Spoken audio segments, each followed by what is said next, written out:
Yes. Let me announce that. Okay, we're going to get started again. What is the name of the book? Life Between Lives by Life Between Lives by Michael. Newton. Oh, yes. It's Life Between Lives by Michael Newton is the book that I was referring to, that one of those people that was in the cabin in the 90s laid on the bookshelf to indicate who they were and where they were from. So we'll get to questions after, I think I end at 2:30. So I'll go to the top of the hour. I want to read from my new book, and I also want to read from my book of poems. I have a poem I think you'll like. And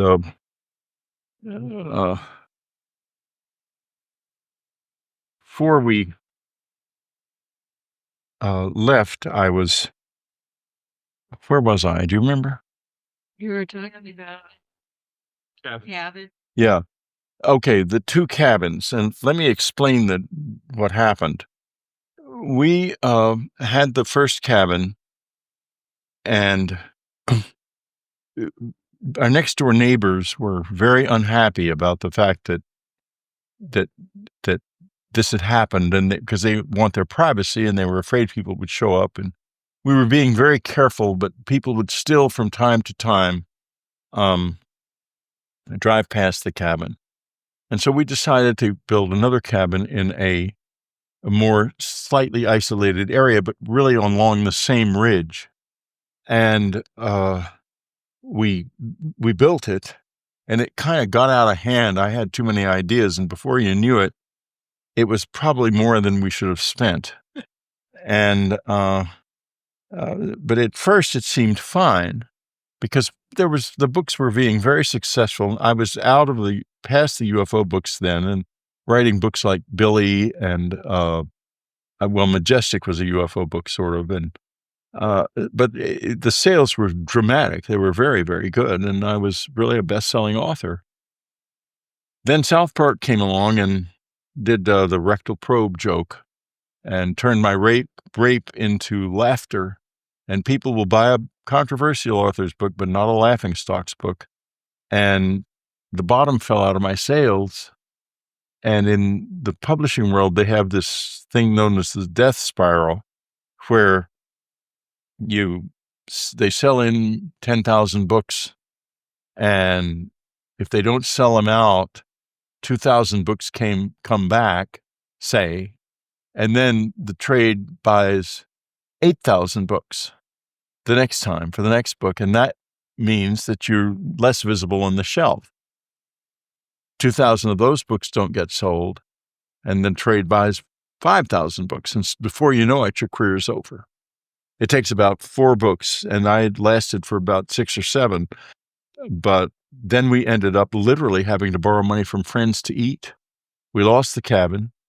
We ended up in a little condo in San Antonio, Texas, and I don't think it was any conspiracy that did that. I think they were just trying to have fun, and they figured, I could be kicked around because I was a close encounter witness, and that's funny, and it's not real, and so they could do anything they wanted to me.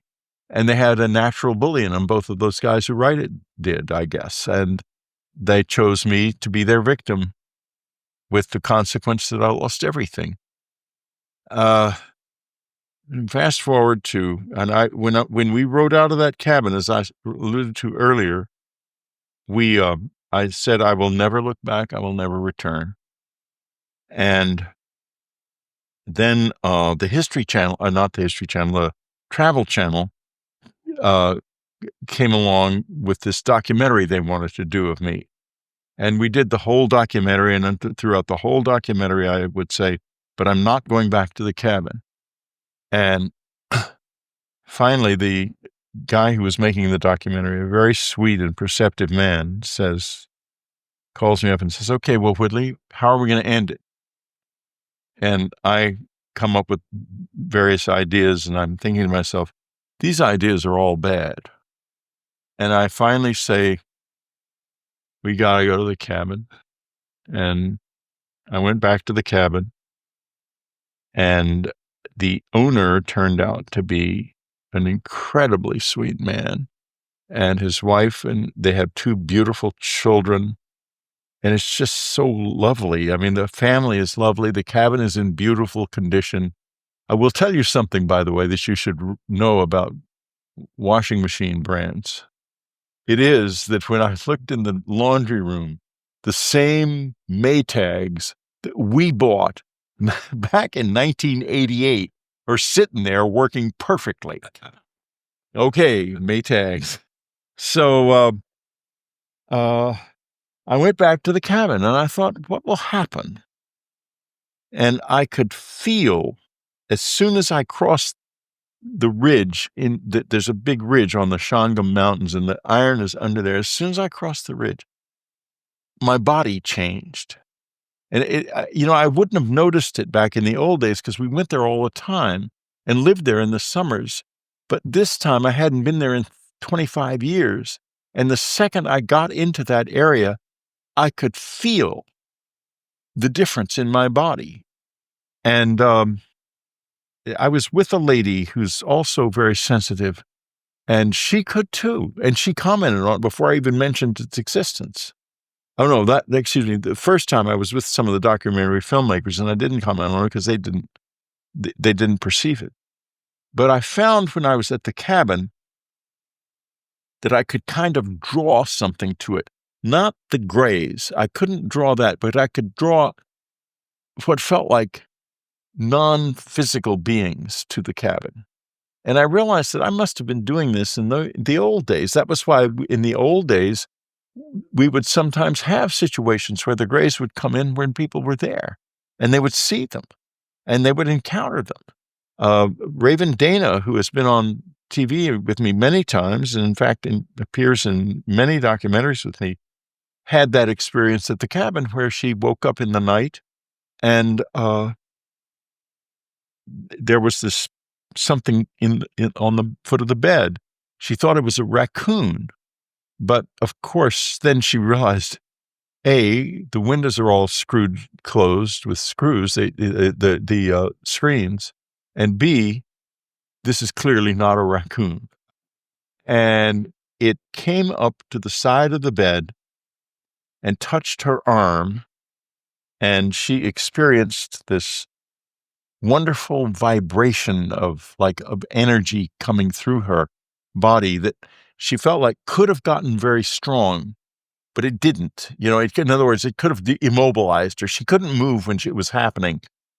And then she saw on the wall in front of her, hanging on the wall, an eye of Horus, which is a very important part of this. Because the ancient Egyptian gods, we're talking about a soul science from before Egypt was Egypt. That soul science is what we've lost. That's why we're like this.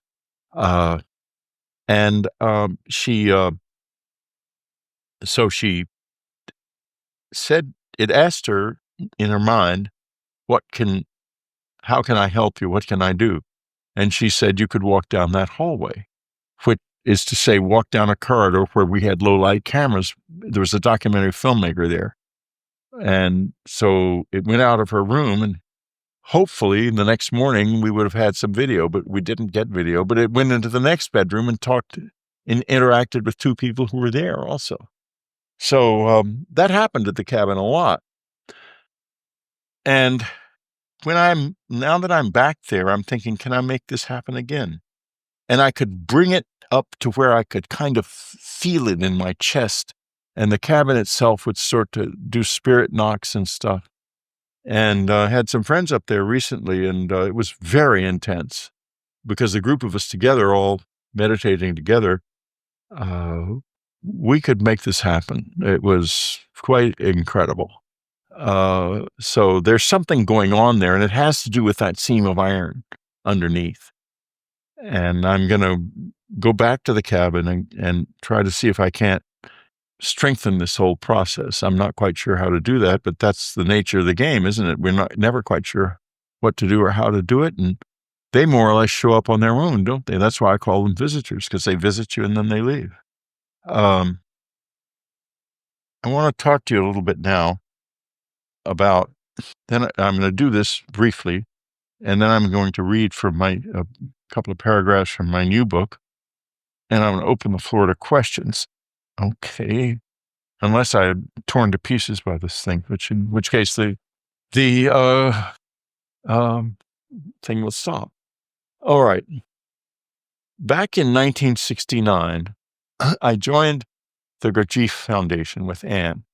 G.R. Gurdjieff was an Armenian mystic and philosopher who kind of drifted into the West because he started out in Moscow. He traveled all over Tibet and places. He worked as a spy for the Russians and a spy for the English in the great game that was going on, as it was called in those days before World War I. And he ended up in Moscow with a lot of interesting sort of esoteric information he had learned in different monasteries.